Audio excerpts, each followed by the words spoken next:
राम राम नमस्कार, स्वागत है थारो अपने चैनल में। तो आज आप बात करेंगे राजस्थान की नदियों की जो प्रश्न आए हैं राजस्थान में। इसमें पहला प्रश्न है कि निम्नलिखित में से कौन आधारोपित नदी का उदाहरण है? गंगा है, माही है, बनास या जाखम है? तो इसमें है बनास। आधारोपित नदी का उदाहरण है। चंबल भी है, स्वर्णरेखा वो भी है। ठीक है, आधारोपित नदी का पचा है जो कि राजस्थान CET 2022 में आया हुआ है। अगला प्रश्न है कि भीलवाड़ा जिले की नदी पर बागोर सभ्यता है। बागोर सभ्यता से बहुत प्रश्न आते हैं। ये कोठारी नदी पर है, भीलवाड़ा में। मध्यकालीन सभ्यता है, मध्यकालीन भाषा।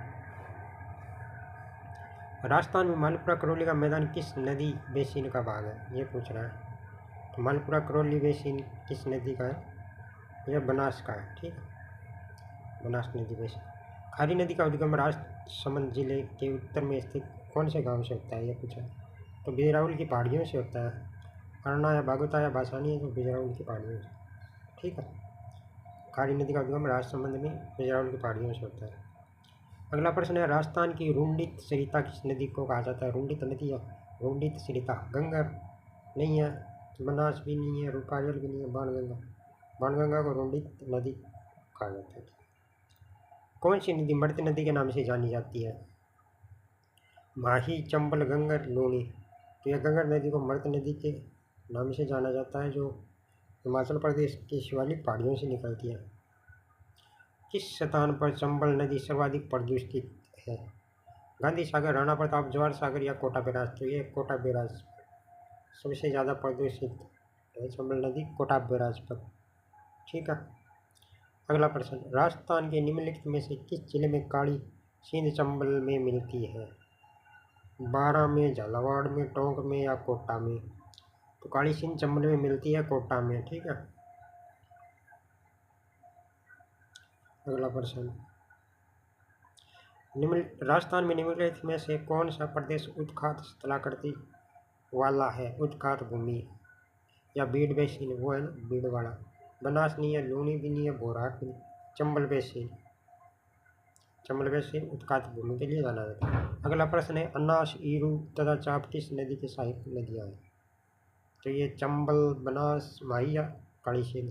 तो ये माही नदी की सहायक नदियाँ हैं। ठीक है, अनास, ईरू, चाप, मोरेल। अगला है, प्रसिद्ध तीर्थ गलियाकोट किस नदी के किनारे है?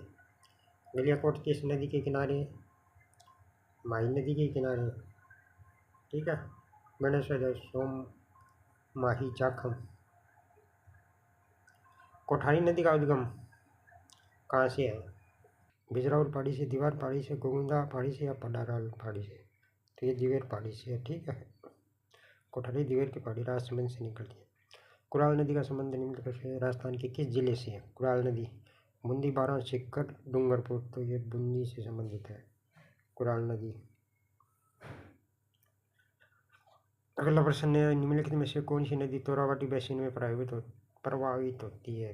कंकड़ी, मशहूर भी कहते हैं, जैसलमेर के, कांतली होगी इसकी। ठीक है, निम्नलिखित में से कौन सी नदी आंतरिक अफवाह से संबंधित नहीं है? यह पूछ रहा है।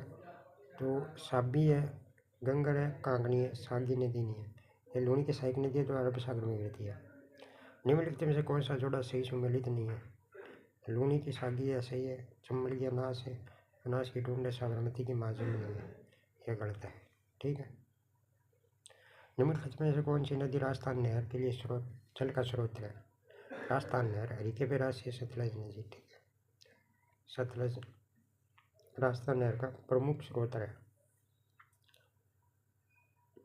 अगला प्रश्न, विजन का भूमिया किन नदियों के बीच है?